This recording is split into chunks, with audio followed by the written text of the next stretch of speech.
आज का एपिसोड बहुत ही स्पेशल है, बहुत ही ख़ास है और मेरे साथ यहाँ पे हैं दो ऐसे मजे हुए कलाकार, आइकॉनिक लिलीपुत सर जी और ब्रिलियंट मुश्ताक खान साहब जी। मैं सबसे पहले तो ये कहूँगा कि आई वॉज डैम लकी कि बहुत ही अपने स्ट्रगल के दौरान मैंने बहुत जल्दी मुझे ऐसा एक मौका मिल गया। कभी सोचा आपने सब छोड़ छाड़ के चला जाऊंगा? नहीं, कभी नहीं सोचा कि मैं गधा हूँ, पहलवान हूँ, लेकिन अनजान नहीं हूँ और मैं वही करता हूँ जो मुझे करना होगा। बड़ी मेहरबानी मेरी जिंदगी में हुजूर आप आए। आदाब, नमस्कार और दुबई से दिल से निकला हुआ सलाम, अहलन। मैं हूँ आपकी दोस्त, आपकी होस्ट नौशीन, और आज हम ऐसी जगह पे हैं जहाँ फिल्मी सितारे ना कि सिर्फ स्क्रीन को रोशन करते हैं बल्कि आज हमारे दिलों को भी रोशन करने आए हैं। आज का एपिसोड बहुत ही स्पेशल है, बहुत ही ख़ास है, क्योंकि ये एक पॉडकास्ट नहीं बल्कि एक हसीन याद है, एक जश्न है कलाकारी का, फनकारी का।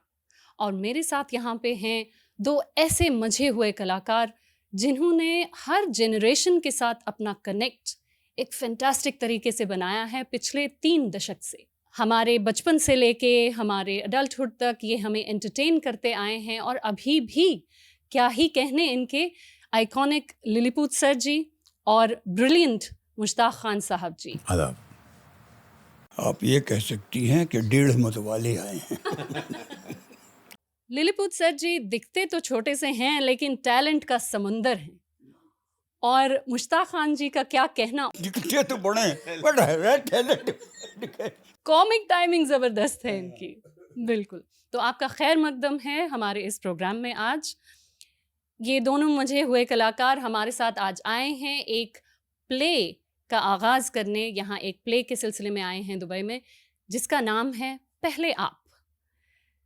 ये प्ले है एक modern take on relationships, ego and the classic line पहले आप या पहले आप। इस शो को दुबई में लेके आए हैं the none other than Feroz Khan साहब, जो ऐसे टैलेंट को बहुत सराहते हैं और हमारे लिए टॉप क्वालिटी शोज़ लेके आते हैं all around the world. So thank you very much Firoz Khan साहब। और प्रोग्राम शुरू करने से पहले मैं एक हार्टफेल्ट थैंक यू बोलना चाहूँगी इन्फोबान टीम को। इन्फोबान टीम, आपके सपोर्ट के लिए, आपके विजन के लिए और आपकी ऑर्गेनाइजेशन के लिए बहुत बहुत शुक्रिया। तो लिलीपुत जी और मुश्ताक खान साहब जी, आदाब, वेलकम आपका इस प्रोग्राम में। आदाब भी कहूँगा और जीती रहिए, खुश रहिए भी कहूँगा। शुक्रिया बहुत बहुत आपका। दुआएं तो हम बहुत लेंगे आपसे और देंगे भी दुआएं आपके इस नए शो के लिए, और जितने भी आप काम करें आगे कामयाबी हासिल हो। आप सिर्फ शो के लिए दुआएं न दें, आप मेरे लिए दुआएं दें, बिकॉज मैं दुआओं का बहुत लालची हूँ। जी, मैं सुन चुकी हूँ, इनसे भी मैं दुआएं ज़बरदस्ती लेता रहता हूँ। दुआएं बेशुमार आपके लिए। जी, आप दोनों जब दुबई की सरजमीन पे उतरे तो पहला ख्याल क्या आया दिल में? बिरयानी, शॉपिंग या रिहर्सल? मेरा अगर पूछिए तो मैं तो पूरा स्क्रिप्ट में घुसा हुआ था और मेरे को यही था कि भैया हमको ज़्यादा टाइम नहीं मिला हुआ है। और ये देखिए आज 26 तारीख का शो है और हम लोग 23 तारीख को आए, आप देख लीजिए। और मैं वैसे थिएटर का हूँ, आर्टिस्ट हूँ, थिएटर से ही मैं आया हूँ और थिएटर ने सब कुछ दिया है। लेकिन फिर भी हम जब प्ले किया करते थे, कोई भी शो करते थे, तो चाहे 7 दिन तो हम उसकी रीडिंग करते थे, उसके बाद फिर फ्लोर पे आते थे, फिर वो उसका हमारी सब मूवमेंट वगैरह बनते थे। तो ये एक प्ले कम से कम 1 से 1.5 महीना हम तैयार करने में लग जाते थे। तो मेरी फ़िक्र ये थी कि भैया अब हम सबसे पहले क्या, और क्या है कि मैं दुबई मेरे लिए इसलिए है कि मैं दुबई कई बार आ चुका हूँ फिल्मों की शूटिंग में। मेरी वेलकम बैक, वेलकम, ये फिल्में मेरी यहीं दुबई में हमने शूट किया है। इसके अलावा और बहुत सारी फिल्मों की शूट मैंने दुबई में कर चुका हूँ। तो यादें हैं। हाँ, तो वो यादें हैं मेरी। तो मेरा सबसे पहले ज़हन में बस यही था कि भाई मेरी लाइनें याद कर रहा था मैं, और ये सोच रहा था कि कब रिहर्सल होगी और हम कब अपना मूवमेंट करेंगे और कितना उसको हम जितनी जल्दी हो सकता है इतने कम वक्त में हम कैसे उसको तैयार कर पाएँ। क्या बात है, बिल्कुल उम्दा। क्योंकि आप इस टाइम पे भी अपने करियर के इस मरहले पे भी इतना परफॉर्मेंस को फोकस देते हैं और इम्पोर्टेंस देते हैं, ये बहुत ही बड़ी बात है। हम जैसे लोगों के लिए सीखने वाली बात है और जितनी भी आने वाली पीढ़ी है उनके लिए भी बहुत सीखने वाली बात है ये। जी, आप क्या कहेंगे लिलीपुत जी? आपका पहला ख्याल क्या था दुबई आने पे? अभी पहला ख्याल यही था कि हम लोग दोनों जो हैं वो बुलाए गए हैं और इतनी इज्जत से बुलाए गए हैं और पूरी उम्मीदों के साथ बुलाए गए हैं, लेकिन इतने कम वक्त में हम आए हैं कि पता नहीं उम्मीद पे खरे उतरेंगे कि नहीं। लेकिन हाँ, मैं अपनी तरफ से भी और मुश्ताक भाई की तरफ से भी ये आपको यकीन दिलाने की कोशिश करूँगा कि आप लोग मायूस नहीं होंगे। आप लोग प्ले देखने आइए और फिर देखिए कि हम लोगों ने जो मेहनत की है वो इतने कम वक्त में जो मेहनत की है उसका नतीजा आपके सुपुर्द। बिल्कुल, इंशाल्लाह आपकी मेहनत भी रंग लाएगी, हमारी दुआएं भी, और जितने लोग भी टिकट खरीद के आएंगे उनकी प्रेजेंस भी। हाँ, वही मतलब कि इतने कम वक्त में हम कम वक्तों ने क्या किया है। कम वक्त में हम कम वक्त। बहुत बढ़िया। जी, आप दोनों के चेहरे इतने आइकॉनिक हैं, इतने लोग आपको देख चुके हैं वर्सेटाइल रोल्स में, चाहे मैं विक्रम बेताल की बात करूं या देख बाय देख की बात करूं लिलीपुत जी, और अब दद्दा त्यागी की बात करूं, क्या ही कहने, आप तो एक नया ही अंदाज दिखा रहे हैं हमें। और आप मुश्ताक खान साहब, आपका तो क्या ही कहना, कितनी फिल्में आपने की हैं महेश भट्ट साहब के साथ में, वो सिलसिला, और उसके बाद में अभी तक स्त्री 2, right, that is the latest, वो, और वेलकम का आपका आइकॉनिक, ये सब डायलॉग जब आप दोहराते हैं और आप इतने क्राउड में गैदरिंग में होते हैं तो कितने लोग आपसे कहते हैं मुश्ताक भाई एक बारी वो डायलॉग बोल दो ना? बहुत खुशी होती है, बहुत अच्छा लगता है जब आपके कहे हुए डायलॉग्स आपको दोहराए जाने के लिए बोलते हैं और पब्लिक आपको इतना पसंद करती है तो बहुत अच्छा लगता है। लेकिन जब हम लोग शूटिंग कर रहे होते हैं तो बहुत डरे हुए होते हैं, फ्रैंकली स्पीकिंग। अभी जैसे मैं वेलकम की बात ले लो तो मतलब मैंने सोचा भी नहीं था कि अब ये इस कदर लोग इसको पसंद करेंगे। लेकिन हाँ, बहुत ज़रूरी होता है कि जिस फ़िल्म में आपने काम किया उस फ़िल्म का हिट होना, उसका चलना बहुत ज़रूरी होता है। अदरवाइज़ तो ये होता है कि हमने बहुत बहुत अच्छे-अच्छे भी काम किए होते हैं, फ़िल्म रिलीज़ ही नहीं होती या होती भी है तो उतनी नहीं चल पाती है। तो वो हमारी जो परफ़ॉर्मेंस है वो थोड़ा वेन्स में चली जाती है। बट जहाँ जब फ़िल्म हिट होती है और उसमें आपका छोटा भी किरदार होता है तो वो बहुत ही इम्पोर्टेंट होता है और बहुत खुशी होती है उसकी। फिल्म किसी को याद रहे न रहे और किरदार याद रहे न रहे, लेकिन वो एक किरदार या वो एक डायलॉग हमेशा वो ज़बान पे आ जाता है, जहन में आ जाता है, और जब चेहरा सामने आ गया तो क्या ही कहने। इंडस्ट्री के ग्लैमरस इमेज के पीछे रियल स्ट्रगल्स छुपे होते हैं, ये तो जाहिर सी बात है। ज़ाहिर। आपने कभी सोचा था कि छोड़ दूंगा ये सब? जब आपका दोनों का स्ट्रगल का टाइम चल रहा था और मैंने देखा है आपका 15 दिन तक आप बिना खाए पिए कैसे रहे होंगे उस टाइम पे। 13 दिन, 13 दिन 14वें दिन तो उलट रहे थे। हमारी तो दूसरे दिन ही जान मुंह को आ जाती है। तो मेरी भी आ जाती है अभी। कभी सोचा आपने सब छोड़ छाड़ के चला जाऊंगा? नहीं, कभी नहीं सोचा। क्या होता है कि एक चीज़ जिसका मुझे यकीन है कि खुदा जब किसी के लिए कुछ सोच के रखता है तो उसमें इतनी ताकत दे देता है कि वो उस सब कुछ झेल लेता है। तो मेरा जो मानना है वो यही है कि आज हम जो बैठे हैं ये भी उसकी देन है, उसका करम है, और जब उसका करम होता है तो इंसान आगे बढ़ता जाता है। लेकिन वो भी जो है वो अपने मर्ज़ी से रख तय करता है कि इसको बस इतना ही तक रखेंगे, इसको थोड़ा आगे बढ़ा देंगे, और ऐसे ही इंसान की ज़िंदगी चलती है। तो जो तय किया था उसने वो हो गया, उसका भूख से कोई लेना देना नहीं। अब उस वक्त तो हमारे ज़हन में इतना सा भी नहीं ख्याल आता था कि कल क्या होगा या शाम को खाना मिलेगा कि नहीं मिलेगा। तो नेगेटिव थॉट्स आते ही नहीं थे। अगर उस वक्त नेगेटिव थॉट आ जाते तब तो शायद हम रहते ही नहीं। तो ये उसका ही प्लान है, होता है, जो नेगेटिव थॉट नहीं आने दिया, और हम लगे रहे। हम लोग साथ ही आए हैं इंडस्ट्री में, ये अलग बात है कि अल्लाह ने इन पे ज़्यादा करम किया और ये मुश्ताक खान साहब बहुत बड़े एक्टर हो गए। हम अपना मेरे हिसाब से ही हूँ, तो मैं कोई उतना बड़ा एक्टर तो हूँ नहीं, लेकिन हाँ, थोड़ा बहुत लोग पसंद कर देते हैं तो आपकी अदाकारी भी पसंद करते हैं और जो आप लिखते हैं इतना प्यारा वो भी पसंद करते हैं, जी, जी। है ना? आपने कई लेकिन ये नाटक भी गलत है। लिखे। ये गलत है क्योंकि हमने 3-4 लड़कियों को प्यारा-प्यारा ख़त लिखा था, किसी ने जवाब नहीं दिया था। लेकिन इधर-उधर के टाइम पे तो कुछ ऐसा हुआ जो जीवन संगिनी बन गई वो। हाँ, नहीं, नहीं, इधर-उधर के बाद नहीं, इसी बहाने के वक़्त, इसी बहाने वो मिल गईं। तो ज़िंदगी खूबसूरत हो गई। हो गई खूबसूरत। ज़्यादा मुँह न खुलवाइए।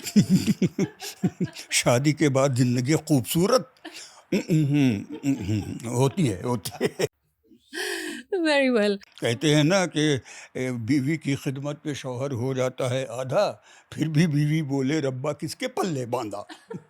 तो बीवियों का ऐसा ही है, शौहर बेचारा लगा रहता है और वो जो है उनको जो है वो पता नहीं कितनी मुरादें लेके आती हैं, पूरी नहीं होती उनकी, तो शिकायत बनी रहती। सिलसिला चलता रहता है। अब ज़्यादा नहीं बोलूँगा, नहीं तो फिर हमारी इज़्ज़त का पाला हो जाएगा। मुश्ताक खान साहब, आपके जो रोल्स हैं हम सब के दिलों में बस गए हैं, चाहे वो मूवीज से हो या टीवी से हो, राइट? आप क्या कहेंगे कि आ, कोई ऐसा रोल है जो आपने तहे दिल से निभाया, बहुत जान लगा के निभाया, लेकिन लोगों ने उसको ऐसा नहीं, इस तरह से नहीं सराहा जो आपकी एक्सपेक्टेशन रही हो, मे बी अंडररेटेड रहा वो? रोशन जी, मैं सबसे पहले तो ये कहूँगा कि आई वाज डैम लकी कि बहुत ही अपने स्ट्रगल के दौरान मैंने बहुत जल्दी मुझे ऐसा एक मौका मिल गया। सलीम साहब जो राइटर हैं बहुत बड़े, उन्होंने मेरा एक नाटक देखा था पृथ्वी थिएटर में और उन्होंने मेरे लोक कथा, जी हाँ, लोक कथा, तो उन्होंने बहुत पसंद किया था वो। और सीधा उन्होंने मेरे डायरेक्टर रमेश तलवार को बोला कि यार वो रोल किसने किया है, तो उन्होंने बताया कि मुश्ताक खान, तो जो मेरे बहुत अच्छा, बहुत उसको उसको बोलना मुझसे मिलने के लिए। और दैट टाइम महेश भट्ट मतलब जो थे ना, वो बहुत कमाल, वो था, उनका बहुत नाम था। तो एनीवे वो महेश भट्ट साहब के लिए एक फ़िल्म लिख चुके थे नाम, और उसके बाद वो लिख रहे थे कब्ज़ा। तो मैं मेरे को जब मेरे डायरेक्टर रमेश जी ने बोला तो मैं चला गया सीधा। तो उन्होंने मेरा ज़बरदस्त वेलकम किया और कहना बहुत तारीफ़ की मेरी, और कहने लगा यार मुझसे मिलते रहा करो, मैं तुम्हारे लिए देखता हूँ कुछ अच्छा मिलेगा तो। और बस मेरे लिए कमाल था वो। एक दिन जब मैं पहुँचा उनके पास, तो उन्होंने कहा "ये मैंने एक फ़िल्म लिख रहा हूँ महेश भट्ट के लिए, कब्ज़ा, उसमें एक रोल के लिए तुम्हारे बात किया है।" तो and I was in the sky, मतलब मैं तो उछल पड़ा, मुझे लगा यार। और मुझे अच्छी तरह मालूम था कि कितने आर्टिस्ट तरसते थे उस वक्त महेश भट्ट के साथ काम करने के लिए, बिकॉज उन्होंने उस वक्त जो है ना, नाम उनकी बहुत ज़बरदस्त हिट हो गई थी, सारांश, अर्थ, ये फिल्म उन्होंने ऐसे सुपर डुपर हिट हो गई थी। और बहुत, और सब 7-8 फिल्में थी उस वक्त भट्ट साहब के पास। और तो मैंने तो इतना खुश हुआ कि उन्होंने कहा तुम भट्ट साहब से मिलो, मैं तुम्हारे लिए बात की है। And I met Mahesh Bhatt साहब, और उन्होंने मुझे जो इज़्ज़त दी और जो काम दिया, उसके बाद उन्होंने जो मुझे रोल्स दिए, और पता नहीं क्या उनको पसंद आया, कोई एक सीन मेरा पसंद आ गया कब्ज़ा में, तो फिर उन्होंने मुझे कहा नहीं, ये तुम ये भी कर रहे हो, ये भी कर रहे हो, ये भी कर रहे हो। और एक आदत बन गई थी उनकी कि मुश्ताक को बुलाओ यार उसके। तो उसके वजह से कुछ मैंने 15 फिल्में की उनकी। हाँ, जुनून, सड़क, साथी, आशिकी, दिल के मानता नहीं, हमें राही प्यार के, नाराज़, गुमराह, मिलन, साथी, सड़क, मतलब और भी ज़्यादा फिल्में, और कुछ 4-5 फिल्में मैं भूल भी रहा हूँ। और उन्होंने हर फ़िल्म में मुझे डिफरेंट डिफरेंट रोल्स दिए। एक फ़िल्म जो मैंने देखी, अभी फिर भूल गया था मैं, एक फ़िल्म थी सर, SIR, उसमें मेरा नेगेटिव रोल था, समझे? और यहाँ मेरा ही प्यार के में मेरा कॉमेडी रोल था। लेकिन जी, मिश्रा जी। तो लेकिन वो जो मेरा सर में जो रोल था ना, नेगेटिव रोल था, गैंगस्टर है वो, और मैं जहाँ पर को गला काटता है और ये सब खून खराबा करता है, वो रोल मुझे बहुत पसंद था। उसमें बहुत कम डायलॉग्स थे मेरे, लेकिन बहुत बिना बोले ही, मतलब वो सिचुएशन बहुत अच्छी थी, इंटेंस था, बहुत इंटेंस था वो। तो वैसे तो खैर मैंने बहुत सारी फिल्में की, काफ़ी लोगों ने उसके बाद फिर डेविड धवन के साथ फिल्म की एक और लेकिन ऐसा कोई रोल है जो आपने बहुत अच्छा निभाया लेकिन उसको उतना रिकग्निशन नहीं मिला या सराहा? नहीं वो फिल्म रिलीज ही नहीं हुई। एक फिल्म मैंने की थी अंजुमन, मुजफ्फर अली की, है ना, जिन्होंने फिल्म बनाई तो उमराव जान था। उसके बाद इन्होंने ये फिल्म शुरू की थी, शबान आजमी, फारूक शेख। उसमें जो नौशीन जी मेरा जो रोल था, फ्रैंकली स्पीकिंग, दैट और इन दैट फिल्म मैंने मतलब दैट 1984 में वो फिल्म लखनऊ में हमने शूट किया था। और that time I played role of Nawab, जो 50 साल की उम्र का है। और उन्होंने मुझे अपने लखनऊ बुलाया था, उन्होंने कहा कि तुम बियर पियो और बिरयानी खाओ और अपने आप को बिल्कुल मोटा करो, ये करो, और पान खाओ, अपने दांत खराब करो। और मैंने किया वो। इतना अच्छा रोल था। राही मासूम रजा साहब ने वो फिल्म लिखी थी, इतनी अच्छी लिखी थी, मैं आपको क्या बताऊँ। और मुझे बहुत उम्मीद थी उससे। पूरे यूनिट के लोग कहते थे कि अरे यार ये फिल्म के बाद तो फर्स्ट हाफ मेरा, मैं शबाना के पीछे पड़ा हूँ आशिकी, यहाँ वहाँ के शेर व शायरी से उसको मैं रिझाने की कोशिश करता हूँ। और वो इंटरवल के पहले बोल देती कबूल नहीं है, मैं बारात लेके निकलता हूँ। और then I become villain second half में, और पॉलिटिशियन बन करके मैं वो, तो बहुत कमाल का रोल था। लेकिन वो रिलीज़ ही नहीं हुई। प्रोड्यूसर और डायरेक्टर में झगड़ा हो गया। तो ऐसा होता है, करिए। तो वो मेरे लिए वो था। अगर मैं आपको हकीकत बताऊं, मैं इतना मतलब परेशान हो गया था, मैं बहुत ही सदमे में आ गया। तो मैंने कहा यार ये रोल, ये फिल्म जो है क्यों नहीं रिलीज़ हुई, बताओ। झगड़ा हो गया उन लोगों का, और ऐसा झगड़ा हुआ कि उन्होंने रिलीज़ ही नहीं होने दी फिल्म को। क्या पता क्या मसलहत थे उसमें भी, आगे आपको हो सकता है उससे भी बड़े रोल मिले हों। नहीं वो ठीक है। उसके बाद फिर मुझे, उसके बाद ही मुझे महेश भट्ट साहब मिले, और उसके बाद फिर मेरा, तो मैंने कहा चलो ठीक है। And then you never looked back. No या फिर तो खैर लोगों ने काफ़ी पसंद किया, और बस उन लोगों का थैंक्स है, ऑडियंस का। जो हम काम करते हैं तो ये हमारे लिए बहुत बड़ा रिवार्ड होता है। लिलीपुट सर जी, विक्रम बेताल से मिर्ज़ापुर तक का सफ़र बहुत बढ़िया रहा। और अगर आपको अपने यंगर सेल्फ को कोई सजेशन या सुझाव देना हो तो क्या कहेंगे आप अपने छोटे सेल्फ को, यंगर सेल्फ को उस टाइम? मैं क्या कहूँगा भाई, आजकल की यंगर जनरेशन जो है वो हम लोगों से कहीं ज़्यादा ज़हीन है और बहुत करेक्ट फैसला अपने लिए करते हैं। तो आज के नौजवान को सामने तो हम लोग बिल्कुल ज़ीरो हैं। नहीं, अपने आप को अगर आप उस दौर को सामने लाएं जो आप एज थी आपकी उस टाइम पे, तो अपने आप को क्या सजेशन देना चाहेंगे आप? मेहनत, ईमानदारी से मेहनत कीजिए, लगन से मेहनत कीजिए। इसके अलावा तो और कोई तरीका है नहीं। बिल्कुल, no shortcut. No no no no no, आपको लगे रहना है। आपको जो भी मिले काम, आप उसको पूरे लगन से कीजिए, ईमानदारी से कीजिए। जब लिखा होगा तो उसको सराहा जाएगा। जब तक नहीं सराहा जा रहा है, आप डिमोरलाइज ना हो या अपने को कम ना समझें। आप मेहनत करते रहें, कामयाबी ज़रूर मिलती है। जी, बिल्कुल। और मैंने ये भी देखा है, सुना है कि मिर्ज़ापुर का जो आपका रोल है दद्दा त्यागी का, ऐसा काम आप बहुत टाइम से करना चाह रहे थे and you are quite, I won't say content, लेकिन इसी तरह का काम आप करना चाह रहे थे काफ़ी टाइम से। क्या कहेंगे? जी, हमें ऑफ़र बहुत आते थे फ़िल्मों के, लेकिन वो सब आते थे हाइट को यूज़ करने वाले। कैरेक्टर नहीं होता था, तो मैं सारी फ़िल्में रिफ्यूज़ करता था। तो मैं इंडस्ट्री में बददिमाग आदमी मशहूर हो गया था, और मशहूर हूँ। तो मैंने बहुत ज़्यादा फ़िल्में तो की नहीं। जो भी फ़िल्में की वो माशाअल्लाह फ्लॉप रहीं, और जो हिट हुई उसमें मेरा रोल ही एडिट हो गया। तो तो बड़ी कशमकश और उलझन वाली ज़िंदगी रही कि हमने गलत किया या उनने गलत किया, समझ में नहीं आया। तो फिर भी उसको लेके आदमी को बैठना नहीं चाहिए, लगे रहना चाहिए।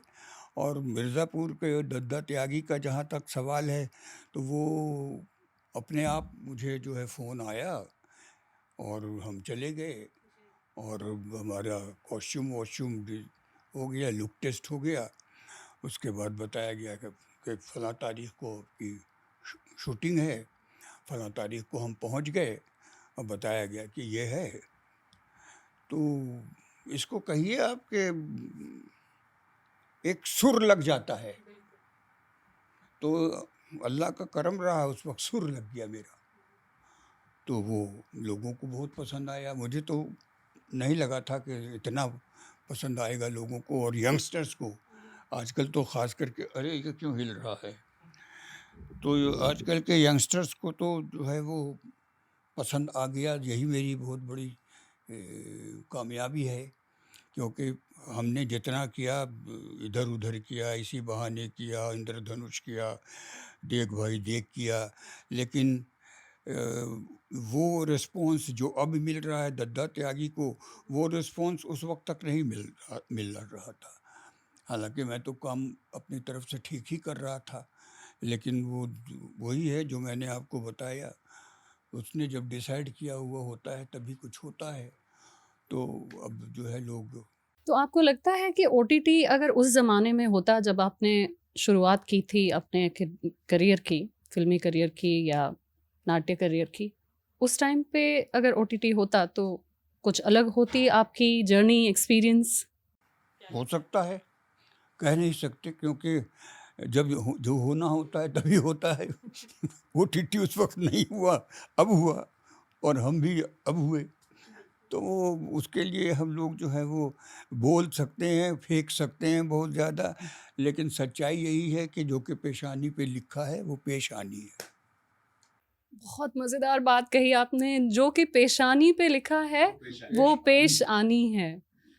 हमारी ज़बान में इसको एनएलपी बोलते हैं। जो बात नर्वस सिस्टम से आती है और उसको आप ट्विस्ट करके बोलते हैं, जो माने होती है, 2 माने हैं इसके। बहुत मज़ेदार बात कही आपने। शुक्रिया, Thank ये you. मेरा नहीं है, किसी का है। आपका भी बहुत खूब है, आपके अशार तो हमने बहुत सुने भी हैं। अभी हम गुफ्तगू कर रहे थे प्रोग्राम से पहले, तो बहुत महफ़िल जम गई आप दोनों के अशार सुन के। जी, थोड़ा मज़ेदार करते हैं और थोड़ा-सा फ़न बनाते हैं इसको।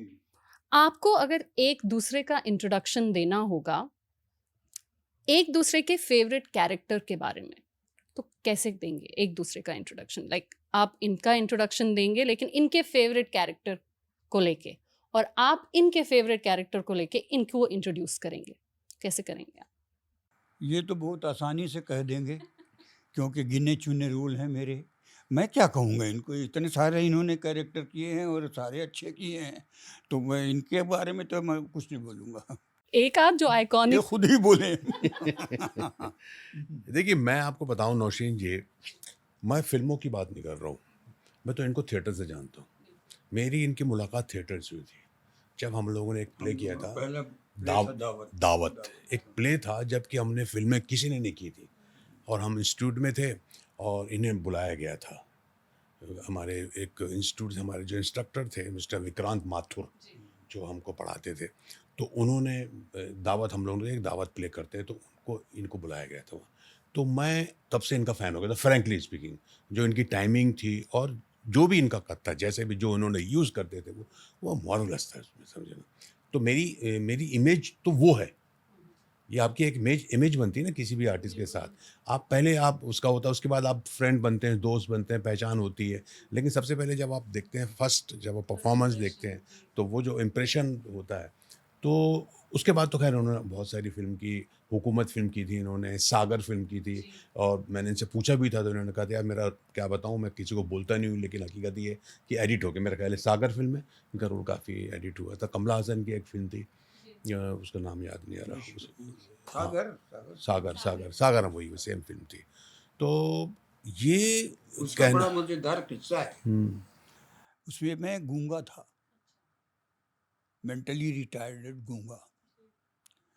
तो मैंने परफॉर्मेंस अपनी की, तो मेरा एक सीन था जिसमें मैं बहुत दिनों का भूखा हूँ, तो कमल हसन मुझे 2 रुपया देता है, तो उससे भेलपूरी लेता हूँ मैं, और ऐसे ऐसे करके जा रहा हूँ, तो शरद सक्सेना जो है वो केला फेंक देते हैं, उस पर मेरा पैर पड़ता है, और सारा जो भेलपूरी है वो धूल में मिल जाती है। तो एक 8-7 दिन का भूखा लड़का, कमज़ोर, फिज़िकली कमज़ोर, लेकिन उसको गुस्सा बहुत आता है। तो उस गुस्से को एक्सप्रेस करने के लिए मैंने रमेश जी से कहा कि इसमें थोड़ी-सी आवाज़ निकालूँगा ताकि एक्सप्रेशंस मेरे करेक्ट आ जाएँ। तो उन्होंने कहा, "हाँ, हाँ, हाँ, कीजिए।" तो हमने जो था वो सब किया मैंने, और बहुत अच्छा सीन हुआ, सबने वाहवाही भी की। मैं भी थोड़ा चौड़ा हो गया, तो अल्लाह को चौड़ा होना पसंद नहीं आता है, तो मैं चौड़ा हो गया। उसके बाद एक दिन सडनली मुझे फ़ोन आता है कि लील साहब आपका को रमेश सिप्पी बुला रहे हैं। हम कहा कि किस लिए? तो डबिंग करनी है।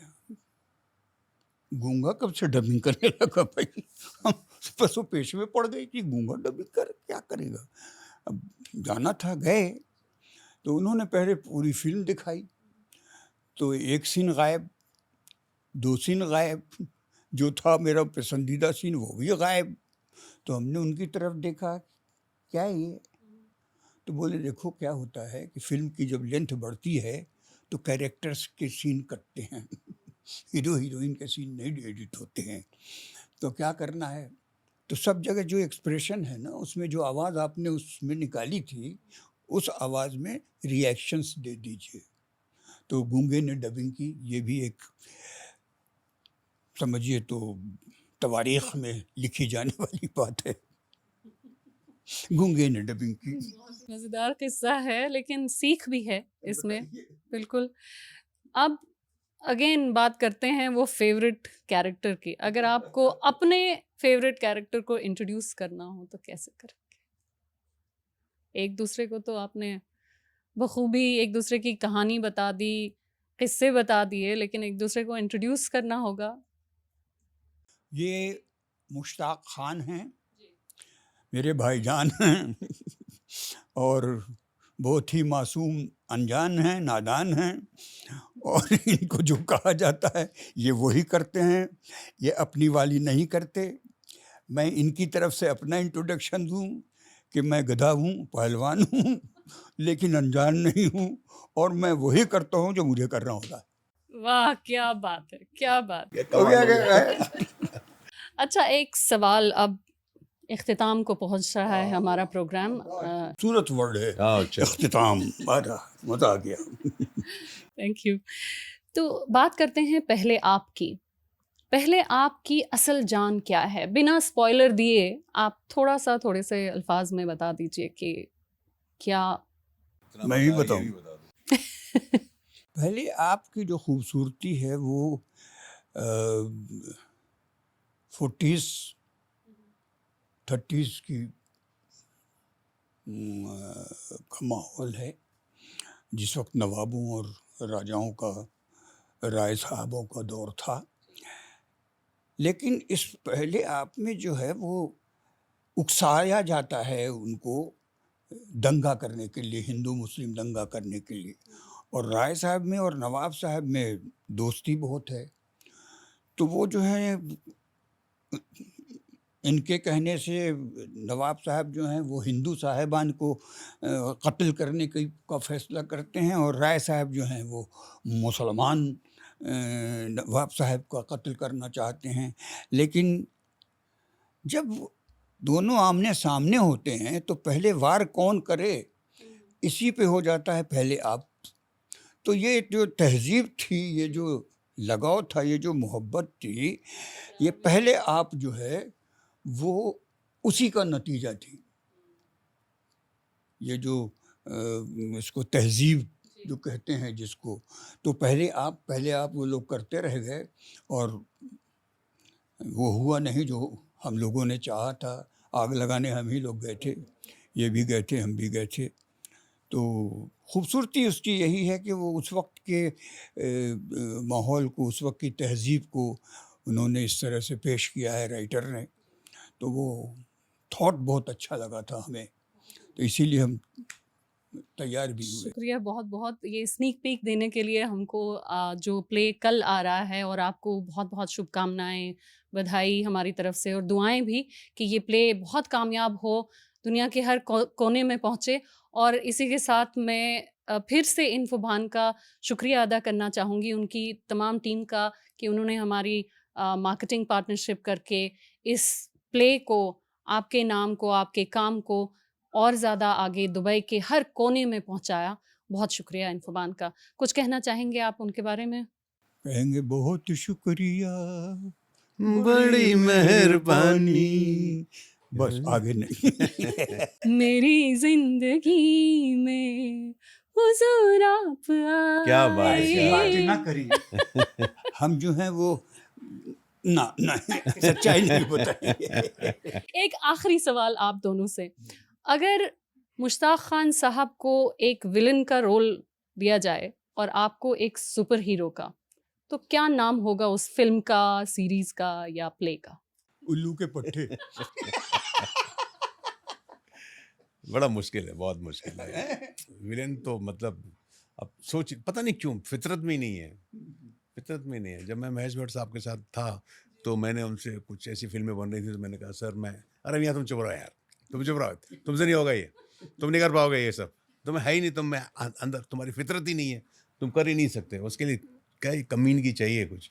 तो वो मैं समझ में आज तक नहीं समझ में आया कि ऐसा क्या है यार, एक्टर तो कुछ भी कर सकता है। तो स्विच कर लेते हैं, फिर दद्दा त्यागी को आगे कर लेते हैं।